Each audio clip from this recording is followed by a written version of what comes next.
Ja, aber ich kann mich daran erinnern, als ich die das letzte Mal gefahren bin, da war die schon extrem laut. Ja, die hatte einen Accra dran gehabt, aber der Accra, der war nicht so laut. Der war dir zu leise. Naja, weil das Ansauggeräusch war lauter als der Auspuff. Speed Pro Cobra. Der sieht voll illegal aus. Nee, der ist tatsächlich zugelassen. Also wenn da jetzt hier... Vorsicht, so heiß. Du kannst doch nicht einfach in den Auspuff packen.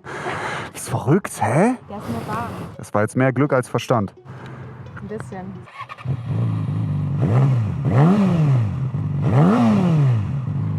Ja, ist schon asozial laut. Also ich glaube, wenn ich neben dir fahre, dann werde ich meinen eigenen Auspuff gar nicht mehr hören. Für